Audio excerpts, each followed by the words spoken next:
दोस्तों, स्वागत है आप सभी का एक बार फिर से आपके अपने YouTube चैनल डिफेंस पॉइंट पर। और आज के इस वीडियो में हम आप लोगों के लिए लेकर के आए हैं कोस्ट गार्ड, नाविक, जीडी और डीबी एग्जाम की तैयारी के लिए रीजनिंग के मिक्स क्वेश्चंस का एक स्पेशल प्रैक्टिस सेट। तो वीडियो को एंड तक देखिएगा। और अगर आप लोग चैनल के ऊपर पहली बार विजिट कर रहे हैं तो इसको सब्सक्राइब करना बिल्कुल भी ना भूलें। तो चलिए शुरू करते हैं वीडियो बिना किसी देरी के। तो देखिए, पहला प्रश्न जो कि दिया गया है एनालॉजी का एक क्वेश्चन, जिसमें कि बोला जा रहा है कि उस युग्म का चयन करें जिसके दोनों शब्दों के मध्य वही संबंध है जो मूल युग्म के दोनों शब्दों के मध्य में है। यानी कि जिस प्रकार फ्रीक्वेंसी का रिलेशन हर्ट्ज के साथ में है, आपको बताना है कि उसी टाइप का रिलेशन जो है इन ऑप्शंस में से किसके बीच में होगा। तो देखिए दोस्तों, यहाँ पर जो है आपका राइट आंसर हो जाएगा ऑप्शन डी, ऊष्मा जूल। क्योंकि दोस्तों हम जानते हैं कि जिस प्रकार आवृत्ति का मात्रक हर्ट्ज होता है, ठीक उसी प्रकार जो है ऊष्मा का मात्रक जूल हो जाएगा। तो यहाँ पे इसीलिए राइट आंसर होगा ऑप्शन डी। अब देखिए क्वेश्चन नंबर 2। और यहाँ पे क्वेश्चन में बोला जा रहा है कि उस विकल्प का चयन करें जिसमें चौथा पद तीसरे से उसी प्रकार से संबंधित है जिस प्रकार दूसरा पद जो है ना वो पहले पद से संबंधित है। यानी कि यहाँ पे बोलने का मतलब ये है कि जिस प्रकार स्मार्ट का रिलेशन इसके साथ है, आपको बताना है कि ये जो क्राउन वर्ड है इसका रिलेशन जो है इन ऑप्शंस में से किसके बीच में होगा। तो हम सबसे पहले ये चेक करेंगे कि ये जो स्मार्ट वर्ड आपको दिया हुआ है इसका रिलेशन जो है इस वर्ड के साथ में किस प्रकार से है।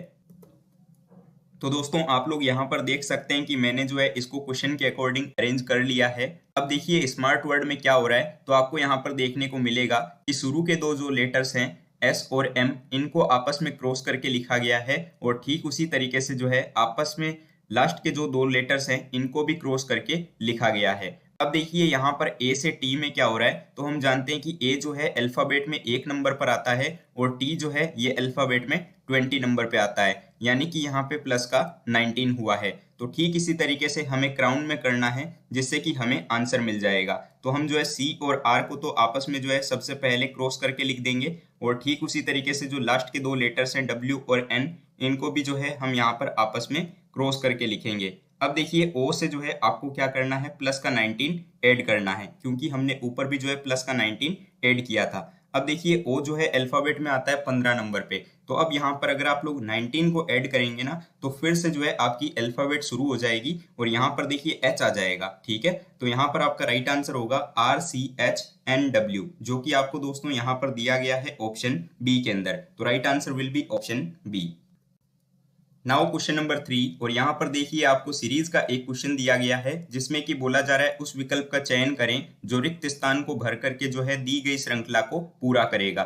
यानी कि ये जो आपको स्पेस दिया हुआ है इसकी जगह आपको बताना है कि इन ऑप्शंस में से क्या रिप्लेस होगा। तो दोस्तों अगर इसमें हम चेक करें कि यहाँ पे क्या हो रहा है, तो ये सीरीज जो है डी से जी की ओर जा रही है। यानी कि यहाँ पर दोस्तों आपको देखने को मिल रहा है कि प्लस का 3 हो रहा है। ठीक है, फिर देखिए जी से जे, यानी कि यहाँ पे भी प्लस का 3 हुआ है। फिर देखिए जे से एम, यानी यहाँ भी प्लस का 3। तो जाहिर सी बात है कि एम से भी आगे हम प्लस का 3 ही करेंगे। तो एम आता है 13 नंबर पे और उसमें अगर हम प्लस का 3 ऐड करेंगे तो आ जाएगा 16। और 16 नंबर पे अल्फाबेट में आता है पी। यानी कि आपके ऑप्शन डी और ऑप्शन सी तो हट चुका है, क्योंकि इन दोनों में ही जो है पी देखने को नहीं मिल रहा है। अब देखिए एक्स से एस, तो एक्स से एस यानी कि बोलने का मतलब है माइनस का 5। ठीक है, फिर देखिए एस से एन, तो यानी कि यहाँ पे भी माइनस का 5। तो n से i, तो n से i यानी यहाँ भी माइनस का 5 हुआ है। अब देखिए i आता है 9 नंबर पे और उससे जब आप माइनस का 5 करेंगे तो आपको मिलेगा 4 और 4 नंबर पे आता है अल्फाबेट में d। ठीक है, अब देखिए दोस्तों यहाँ पे आगे क्या हुआ है, तो b से ये सीरीज i की ओर गई है। तो b से i यानी कि यहाँ पर दोस्तों देखिए प्लस का 7 हुआ है। ठीक है, फिर देखिए i से p, तो i से p यानी कि यहाँ पे भी प्लस का 7 हुआ है। अब देखिए P से W, तो P से W यानी यहाँ भी प्लस का 7 किया गया है। अब देखिए W जो है ना ये आपके 23 नंबर पे आता है। तो आपको क्या करना है कि इसके साथ में भी प्लस का 7 ही ऐड करना है। तो फिर से देखिए आपकी अल्फाबेट शुरू हो जाएगी और यहाँ पे 7 ऐड करने से W के साथ में आपको मिल जाएगा D। तो यहाँ पे आपका आंसर आ चुका है PDD, जो कि आपको दोस्तों दिया गया है ऑप्शन ए में। तो right answer will be option A. और इस टाइप का क्वेश्चन जो है आपको नाविक एग्जाम में देखने को जरूर से मिलेगा। तो इनकी प्रैक्टिस जो है आप लोग अच्छे से कीजिएगा। अब देखिए क्वेश्चन नंबर 4 और यहाँ पे जो है कोडिंग डिकोडिंग का एक क्वेश्चन दिया गया है जिसमें कि बोला जा रहा है कि एक निश्चित कूट भाषा में यदि गोल्फ वर्ड को जो है 60 के द्वारा लिखा जाता हो और स्टार्ट वर्ड को जो है अगर 117 के द्वारा लिखा जाता हो तो आपको बताना है ये जो नेक्स्ट वर्ड है इसको किस तरीके से लिखा जाएगा। तो दोस्तों हम सबसे पहले ये चेक करेंगे कि ये जो गोल्फ वर्ड आपको यहाँ पे दिया गया है इसको जो है यहाँ पर किस तरीके से लिखा गया है 60। ठीक है, तो क्वेश्चन में 60 दिया हुआ है तो हम अगर यहाँ पर देखें ना तो जी जो है अल्फाबेट में कितने नंबर पे आता है 7 नंबर पे। ठीक है, ओ आता है आपके यहाँ पर 15 नंबर पे, एल जो है ये अल्फाबेट में आपको देखने को मिलता है 12 नंबर पे और एफ जो है ये आपको देखने को मिलेगा 6 नंबर पे। ठीक है, तो अगर दोस्तों हम इनको आपस में ऐड कर देना 7, 15, 12 और 6 को तो यहाँ पर देखिए आपको 40 मिलेगा। ठीक है, लेकिन हमें क्वेश्चन में क्या दिया हुआ था, हमें दिया हुआ था 60। तो दोस्तों हम यहाँ पर क्या कर सकते हैं कि ये जो 40 है ना तो इसका जो आधा होगा 40/2। ठीक है, 40/2 यानी कि 40 का आधा जो है इसमें ऐड कर लेंगे तो यहाँ पर देखिए क्या हो जाएगा 40 + 40 का आधा कितना हो जाएगा 20। तो यहाँ पर देखिए आपको मिल चुका है 60। तो ठीक इसी तरीके से आपको क्या करना है नेक्स्ट में करना है तो NEST हम यहाँ पे सबसे पहले लिख लेंगे। अब देखिए N आता है अल्फाबेट में 14 नंबर पे, E जो है ये अल्फाबेट में 5 नंबर पे आता है, S आता है आपका 19 पे और T जो है ना ये आपको 20 नंबर पे देखने को मिल जाता है अल्फाबेट्स में। तो इन रंग को जो है आपस में ऐड कर लेना है। तो आपस में दोस्तों इनको जब आप ऐड करेंगे ना तो यहाँ पर आपको मिलेगा 58। ठीक है, तो ये 58 आ गया। अब हमें यहाँ पर क्या करना है कि 58 का जो आधा होगा इसको भी जो है हमें यहाँ पर ऐड करना है। ठीक है, तो 58 का आधा जो है हम यहाँ पर ऐड कर लेंगे तो हमें यहाँ पर दोस्तों मिलेगा इसको सॉल्व करने पर 87 और 87 जो है ये आपको ऑप्शन डी के अंदर दिया गया है, यानी कि आपका राइट आंसर हो जाएगा ऑप्शन डी। उम्मीद करता हूँ कि क्वेश्चन आपको समझ में आया होगा। अगर दोस्तों आपको वीडियो पसंद आ रहा हो तो इसको लाइक जरूर से कर दीजिएगा जिससे कि हमें काफी मोटिवेशन मिलता है और हम जो है आपको बेहतर से बेहतर कंटेंट प्रोवाइड करवा पाते हैं। अब देखिए क्वेश्चन नंबर 5 और यहाँ पे दोस्तों आपको जो है मिसिंग नंबर का एक क्वेश्चन दिया हुआ है और एग्जाम के अंदर भी जो है आपको एक क्वेश्चन मिसिंग नंबर का देखने को मिल जाएगा। तो इसमें बोला जा रहा है कि निम्न विकल्पों में से वह संख्या ज्ञात कीजिए जो प्रश्नवाचक चिन्ह के स्थान पर आ सकती है। तो देखिए काफी सिंपल सा क्वेश्चन है और इस टाइप का क्वेश्चन जो है एज इट इज रिपीट भी हो चुका है एग्जाम में, तो इसको ध्यान से समझिए। तो यहाँ पर देखिए पहली रो को जिसमें कि आपको कुछ नंबर्स दिए हुए हैं 7, 5 और 144। ठीक है, तो यहाँ पर देखिए दोस्तों इसमें क्या हुआ है, अगर हम इसमें देखें ना तो ये जो 7 और 5 है, ठीक है, इनको अगर हम आपस में ऐड कर दें तो देखिए आपको क्या मिलेगा, तो 7 और 5 को ऐड करने से 12 मिलेगा और दोस्तों अगर मैं इस 12 का स्क्वायर कर दूं तो देखिए दोस्तों आपको 144 मिल जाता है जो कि आपको यहाँ पे दिया गया है। उसी तरीके से देखिएगा दूसरी रो के अंदर जिसमें कि आपको नंबर्स दिए हुए हैं 9, 4 और 169। तो देखिए अगर मैं 9 और 4 को दोस्तों ऐड करूं तो मुझे यहाँ पे जो है 13 मिलेगा और 13 का स्क्वायर जो है दोस्तों हम जानते हैं कि कितना हो जाता है 169 जो कि आपको यहाँ पे दिया गया है। तो ठीक इसी तरीके से आपको क्या करना है कि 8 और 6 को आपको ऐड कर लेना है। तो 8 और 6 को ऐड करने से आपको मिलेगा 14 और 14 का स्क्वायर दोस्तों कितना होता है, तो 14 का स्क्वायर हो जाता है 196। तो 196 जो है ये आपको ऑप्शन ए में देखने को मिल जाएगा और ये जो है आपका इस क्वेश्चन के लिए राइट आंसर हो जाएगा। तो उम्मीद करता हूं कि ये क्वेश्चन भी आपको अच्छे से समझ में आ गया होगा। तो चलिए बढ़ते हैं अगले सवाल की तरफ। तो अब देखिए प्रश्न संख्या 6, यहाँ पे जो है ब्लड रिलेशन का एक क्वेश्चन दिया हुआ है और दोस्तों ब्लड रिलेशन के क्वेश्चन को सॉल्व करने के लिए मैंने आपको बता रखा है कि आप लोग जो है क्वेश्चन को लाइन टू लाइन सॉल्व कीजिए। तो यहाँ पे बोला जा रहा है कि अर्श जो है ना ये शिवम के पिता हैं। ठीक है, तो ये दोस्तों कोई मान लीजिए कि अर्श है, ठीक है, जो किसके पिता हैं, तो ये जो है शिवम के पिता हैं। तो ये मान लीजिए कि कोई शिवम है जिसके पिता कौन हो गए, तो इसके पिता हो गए अर्श। ठीक है, और इनके बीच का रिलेशन भी मैं यहाँ पर लिख देता हूँ। अब आगे बोला जा रहा है और ध्रुव जो है ना वो विमला का बेटा है। अब कोई ध्रुव है, ठीक है, और ये ध्रुव किसका बेटा है, तो ये ध्रुव बेटा है विमला का। ठीक है, तो मैं यहाँ पे लिख देता हूँ कि ये कोई विमला है जिसका बेटा हो गया ध्रुव। तो इतनी बात क्लियर है आप लोगों को। चलिए अब आगे क्या बोला जा रहा है, ईश्वर जो है ना वो अर्श के पिता है, यानी ये जो अर्श है इसके पिता अब कौन हो गए, तो इसके पिता हो गए ईश्वर। ईश्वर जो है ना यहाँ पर नाम है, तो ये यहाँ पर मैं लिख देता हूँ कि ईश्वर जो है ये अर्श के पिता हो गए।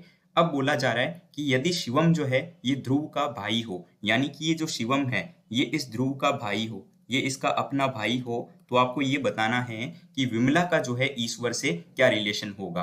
तो देखिए दोस्तों, ध्रुव और शिवम जब आपस में भाई भाई हो गए तो दोस्तों जाहिर सी बात है कि अर्श और विमला जो है ये आपके पति पत्नी होंगे। ठीक है, ये इनका रिलेशन जो है आपके हस्बैंड और वाइफ का होगा, तभी तो ये जो शिवम और ध्रुव है आपस में भाई भाई हो पाएंगे। ठीक है, और अब देखिए अर्श का पिता है ईश्वर, तो जाहिर सी बात है कि ईश्वर की विमला क्या लगती होगी, तो ये जो है इसकी पुत्र वधू लगती होगी, यानी कि ये जो है इसकी डॉटर इन लॉ लगती है। तो यहाँ पे देखिए आपको ऑप्शन सी के अंदर देखने को मिल जाता है डॉटर इन लॉ। ठीक है, तो right answer will be option सी।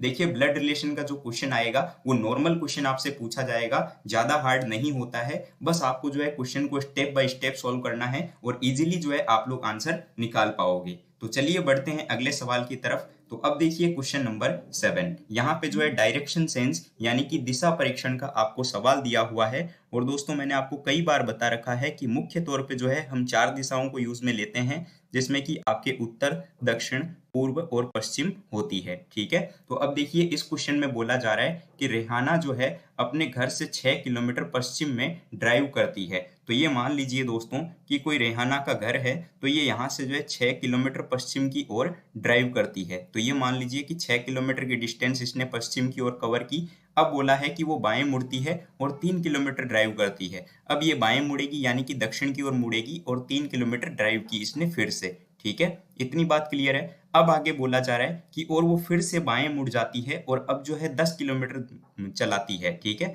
तो फिर से बाएं मुड़ेगी, मतलब बोलने का मतलब है कि ये जो है आपके अब पूर्व की ओर मुड़ चुकी है और अब ये जो है आपके 10 किलोमीटर चलती है। तो ये आ गई यहाँ पर आपके 10 किलोमीटर की डिस्टेंस पर, इस बिंदु पर। ठीक है, अब आगे क्या बोला जा रहा है कि रेहाना जो है अपने घर और कार्यालय के बीच में जो है सबसे कम दूरी कौन सी होगी, ये आपको बताना है। तो अभी यहाँ पे ये रेहाना जो है ना ये कार्यालय में है और जबकि घर जो है ये यहाँ पे था, तो कम दूरी आपको बतानी है सबसे कम। तो सबसे कम दूरी तो आप देखिए ये डॉटेड लाइन वाली हो जाएगी। ठीक है, तो इसको निकालने के लिए जो है हमें यहाँ पर पाइथागोरस प्रमेय को लगाना होगा। तो देखिए दोस्तों ये आपके टोटल डिस्टेंस जो है ना ये आपके 10 किलोमीटर है। ठीक है, अब देखिए कि ये डिस्टेंस जब 3 किलोमीटर है तो ये डिस्टेंस भी आपके 3 किलोमीटर ही होगी। और ये जो आपके बीच वाली डिस्टेंस है, ये जो मैं आपके यहाँ पे देखिए लाइन को गहरा जो कर रहा हूँ, ये जो डिस्टेंस है ये कितनी हो जाएगी, ये आपके हो जाएगी 4 किलोमीटर। ठीक है, जब देखिए आपके पास में 2 भुजाएं हैं तो आप लोग जो है तीसरी भुजा आराम से निकाल सकते हैं। देखिए एक भुजा 3 है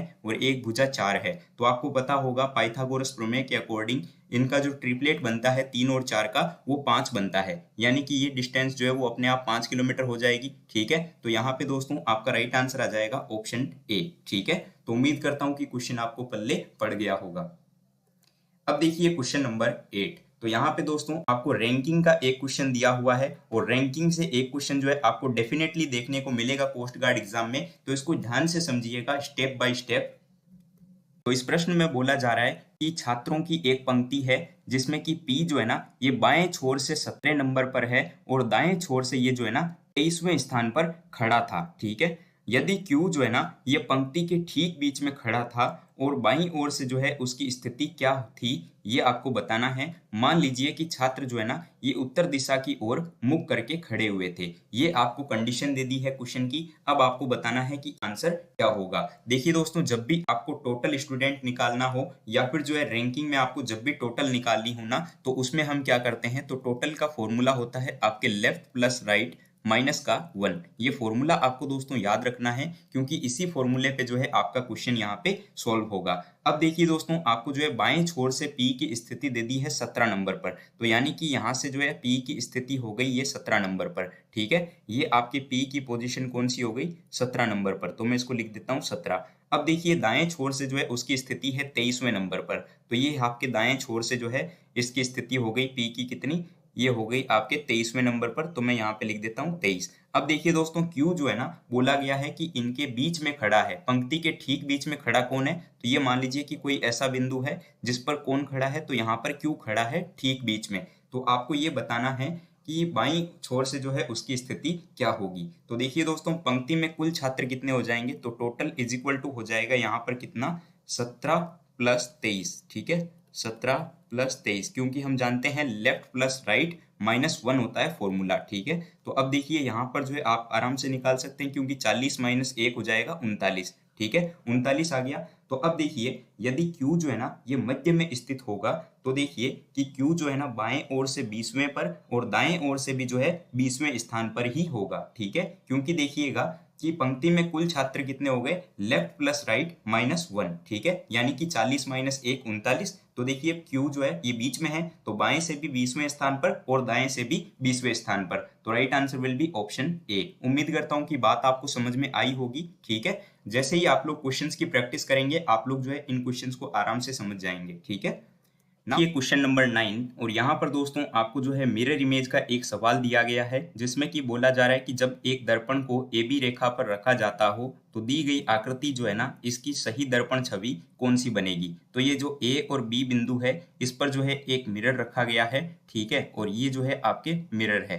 तो देखिए दोस्तों जब भी मिरर इमेज बनती है ना तो उसमें ऊपर और नीचे कोई भी फर्क नहीं पड़ता, बस जो है लेफ्ट और राइट में जो है चेंज देखने को मिलता है। बोलने का मतलब ये है कि जो चीज आपको लेफ्ट दिखती है वो मिरर के अंदर जो है आपको राइट की ओर दिखती है और जो चीज राइट की ओर होती है वो मिरर के अंदर जो है आपको लेफ्ट की ओर दिखेगी। ठीक है, यानी कि ये जो एरो है ना इसमें तो आपको कोई चेंज देखने को नहीं मिलेगा क्योंकि ये ऊपर की ओर है। लेकिन दोस्तों ये जो आपको दो शेप दिए हुए ना जिसमें कि एक ये शेप है और एक ये जो एरो वाला शेप है ये जो है आपस में चेंज हो जाएंगे। इनमें जो है लेफ्ट जो था वो राइट की ओर हो जाएगा और जो राइट की ओर है वो लेफ्ट की ओर हो जाएगा, जैसा कि आप ऑप्शन सी के अंदर देख पा रहे हैं। तो यहाँ पे आपका राइट आंसर हो जाएगा ऑप्शन सी।